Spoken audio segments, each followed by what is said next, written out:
దయచేసి ఈ యొక్క ఛానల్లో వస్తున్న ప్రతి మెసేజ్ను, ప్రతి వీడియోను మీరు విని చూసి ఈ ఛానల్ను సబ్స్క్రైబ్ చేసుకోవాల్సిందిగా మీ అందరికీ కోరుతున్నాను.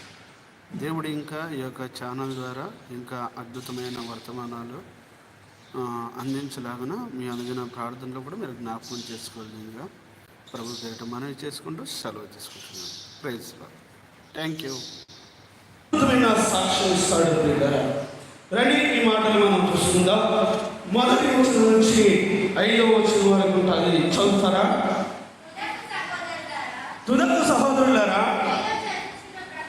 మీలో జరుగుతూ ఉన్న ప్రకారము ప్రభు వాక్యము శీఘ్రముగా వ్యాపించుటకు మహిమపరచబడు నిమిత్తము మేము మూర్ఖులైన దుష్ట మనుషుల చేతుల్లో నుండి తప్పింపబడు నిమిత్తము మా కొరకు ప్రార్థన చేయండి. ఇక్కడ ఏం కోరుతున్నాడండి? ఈ పత్రిక రాసిన కూడా పౌలు గారే ఏం కోరుతున్నాడు? ఇక్కడ కూడా ప్రార్థన చేయండి. ఎందుకు ప్రార్థన చేయాలి అంటూ ఉన్నాడంటే ప్రియులారా గమనించండి. మూర్ఖమైన దుష్ట మనుషుల చేతుల్లో నుండి మేము తప్పింపబడినట్లు మా కొరకు ప్రార్థన చేయండి. మామూలు మనుషులు కాదంట, మీరు మూర్ఖులంట, దుష్టులంట. ఈ దుష్టుడు ఎవరండి? సాతాను సంబంధమైనటువంటి ఈ మనుషుల చేతుల్లో నుంచి, ఈ మూర్ఖపు స్వభావం కలిగిన ఈ చేతుల్లో నుంచి మేము తప్పించబడుటకు, ఇదిగో దేవుని సత్య సువార్త వెల్లడిపరచుటకు, దేవుని నామం మహిమపరచబడు నిమిత్తము మా కొరకు మీరు ప్రార్థన చేయండి. ఈ కార్యాలు జరుగుతున్నాయి. దుష్టుల చేతుల్లో సేవకులు హింసింపబడుతూ ఉన్న సంఘటన నోస్తూ ఉన్నా. 1-2 అని చెప్పడానికి వెళ్ళింది. చెప్పాలి అంటే ఈ రోజుల్లో కనుక గమనిస్తే 2 రోజులకు లేదా రోజు ఒక దగ్గర సేవకులు హింసిస్తూనే ఉన్నారు. రోజు ఒక దగ్గర సేవకుల్ని నిందిస్తూనే ఉన్నారు. రోజు ఒక దగ్గర సేవకుల్ని కొడుతూనే ఉన్నారు. రోజు ఒక దగ్గర సేవకుల్ని రక్తము చిందించబడుతూనే ఉంది.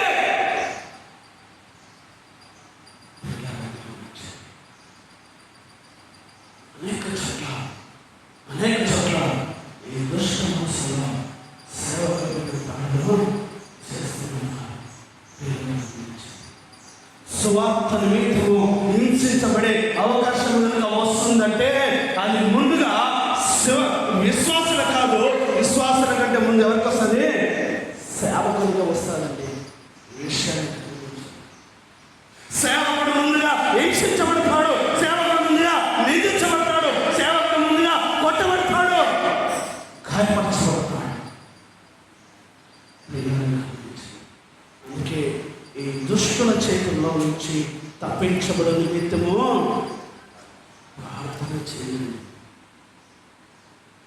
మనం ఒక 1 రోజుల క్రితం మధ్యలో జరిగిన సంఘటన చూసి 12 మంది సేవకుల్ని 2 కిలోమీటర్లు పరిగెత్తించి కొట్టిన సంఘటన చూసి, అది అయినా తెల్లారి మరొక ప్రాంతంలో సేవకుల పైన దాడి చేశారు. అదైనా తెల్లారి మరొక ప్రాంతంలో సేవకుల పైన దాడి చేశారు. గత వారం రోజుల క్రితం చూసుకుంటే హైదరాబాద్లో ఉన్నటువంటి గాజుల రామారావు అనే ఒక ఏరియాలో సేవకుల్ని భయంకరంగా కొట్టారు. వీళ్ళంతా స్వార్థ కలిగిన వాళ్ళు కాదు. చాలా మటుకు ఏమనుకుంటారంటే, ఇదిగో మరి మీరు ఉండలేక ఎక్కడితో వెళ్ళి స్వార్థ చెప్పి తనని ఉన్నారనుకుంటున్నారు. ఎక్కడితో వెళ్ళి తనని కాదండి, ఉన్న చోటుకు వచ్చి మరి హింసిస్తున్నారు. వెళ్ళాల్సిన అవసరం లేదు సేవకులు సార్, కానీ ఇంట్లో ఉన్నప్పటికీ కూడా ఇంట్లో చొరబడి మరి కొడుతున్నారు. గాజుల రామరావులో జరిగిన సంఘటన అదే. గాజుల రామరావులో ప్రియులారా గమనించండి, దైవ స్వరూపి అనే ఒక మందిరంలో ఇదిగో ప్రసాదరావు అనే ఒక వ్యక్తి, ఒక యవనస్తుడు అక్కడ సంఘాన్ని నడిపిస్తూ ఉంటే తన ఇంట్లోనే మళ్ళా బయటికి వెళ్ళలేదండి. అంటే బయటికి వెళ్ళాలా, వీధుల్లోకి వెళ్ళాలా, వీధుల్లో కరపత్రాలు పంచాలా, వీధుల్లో మైక్ పట్టుకొని అరవలేదు. తన ఇంట్లో కూర్చొని ఇదిగో ప్రార్థన చేసుకుంటున్నాడు, సంఘాన్ని నడిపించుకుంటున్నాడు. ఇంట్లో చొరబడి ఇంట్లో ఉన్న వస్తువులన్నింటినీ పగలగొట్టేశాడు. సేవకుని ఇష్టమైతే ఎటు చూసినా రక్తమే కాదు, ఎటు చూసినా రక్తమే కాదు.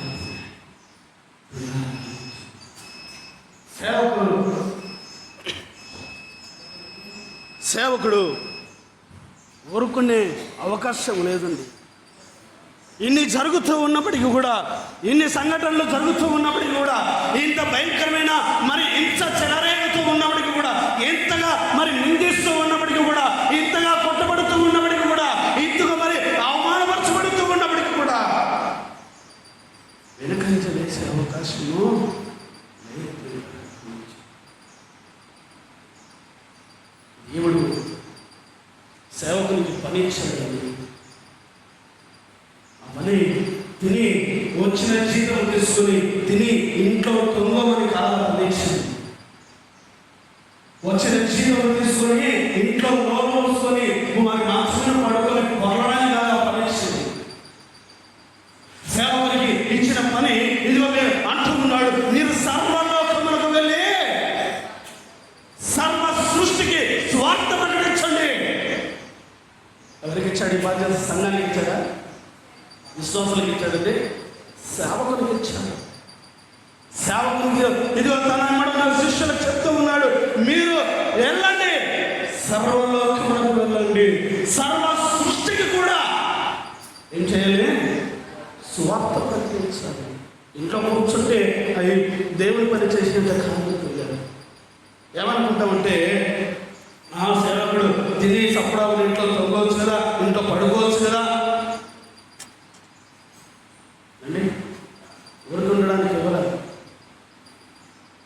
చెప్పాడు ఆయన ముందే, మీరు వెళుతున్నారు, ఇదిగో మీరు వెళుతున్నారు, మిమ్మల్ని హింసిస్తారు, నిందిస్తారు, దూషిస్తారు, అవమానపరుస్తారు, మీరు అనేక రకాలుగా శ్రమపరచబడతారు. ఆ విషయాన్ని ముందుగానే చెప్పేశాడు. వాడిని పంపించక ముందే ముందుగానే చెప్పేశాడు. అయినా సరే ఇది తెలిసి కూడా ఎందుకు సేవకులకి తయారవుతున్నారు? అయినా సరే ఇది తెలిసి కూడా ఎందుకు ఇంకా సేవ చేయాలి, ఎందుకు ఇంకా సువార్త ప్రకటించాలన్న ఆశ ఆత్రంత మాలో కలుగుతుందంటే ఇలా దేవుడు ఇచ్చిన పని